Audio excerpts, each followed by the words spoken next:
Buen día, mi nombre es Laura Boechi y voy a hablar sobre la neurofisiología del aprendizaje.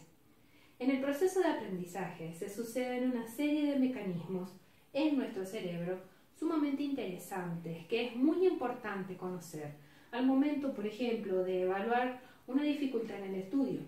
Es cierto que hay muchos aspectos psicológicos que pueden estar interfiriendo en el proceso de aprendizaje, pero siempre es importante considerar la posibilidad de que ese impedimento puede tener un origen fisiológico.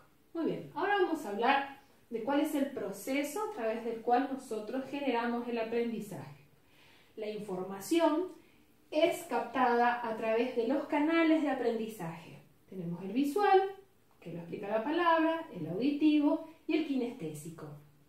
El kinestésico es cuando la información recibida se asocia con movimientos del cuerpo, como por ejemplo escribir a máquina, tocar un instrumento, tejer. Es el aprendizaje más lento, pero es el más profundo y el más difícil de que pueda ser olvidado. Muy bien, esta información que se capta a través de los canales del aprendizaje se combina con las habilidades del pensamiento.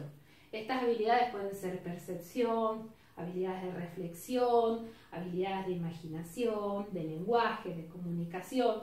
Por eso, a misma información que se es suministrada, no todos lo captamos de una manera igual, porque esta información también se combina con las habilidades del pensamiento. Y cada persona tiene las habilidades desarrolladas en forma diferente. Muy bien. Ya tenemos la información que ahora va a ingresar a nuestro cerebro para ser procesada. Primeramente es recibida por el tálamo, que va a separar entre la información que es muy importante y la información que no lo es. La que no lo es la va a descartar y la información importante va a pasar al hipocampo. El hipocampo tiene 3 segundos para procesar esa idea y generar una propia que luego será almacenada.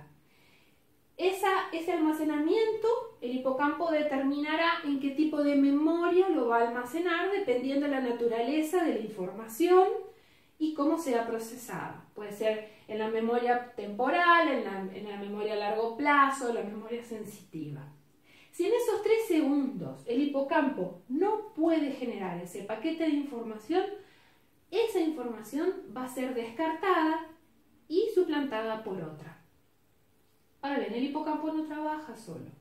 Requiere en forma indispensable de la intervención de la amígdala cerebral y los neurotransmisores. Muy bien, vamos a hablar un poco cómo trabaja la amígdala cerebral. La amígdala cerebral va a recibir estímulos, ¿sí?, de la corteza cerebral, estímulos como contacto físico, una música o un sonido, una mirada, un gesto o de repente una sorpresa, algo inusual. Y ese estímulo va a ser convertido en una emoción.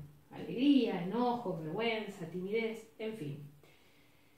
¿Qué es la emoción? La emoción es una descarga sináptica con componentes químicos que le dan el sentido al proceso sináptico que genera también el hipocampo.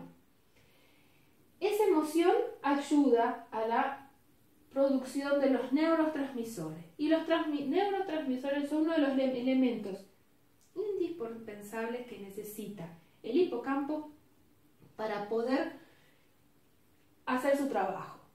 Tomar esa información que dijimos que va a recibir y generar una idea propia que es la que va a generar esa información que va a almacenar.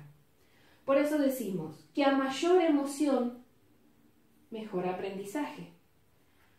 Entonces, es fundamental que la amígdala cerebral disponga de los estímulos para poder generar esas emociones, para que esas emociones a su vez detonen este mecanismo tan importante. El hipocampo tiene una responsabilidad fundamental en el proceso de aprendizaje. Por eso debe disponer de las herramientas para funcionar en forma óptima. Neurotransmisores, por lo tanto emociones, minerales, oxígeno, Por eso es tan importante tener el paquete completo. Quiere decir, la información debe ser buena, pero en lo posible debe ser absorbida por los 3 canales de aprendizaje, porque entonces el volumen de información va a ser mayor. El hipocampo debe tener una buena oxigenación, disponer de los minerales como calcio, magnesio, zinc, por lo tanto la alimentación es fundamental, y los estímulos deben ser los apropiados para que genere las emociones necesarias para que a su vez los neurotransmisores, junto con el hipocampo, puedan generar ese aprendizaje exitoso que se pueda retener a largo plazo y que por ende sea funcional. Muchas gracias.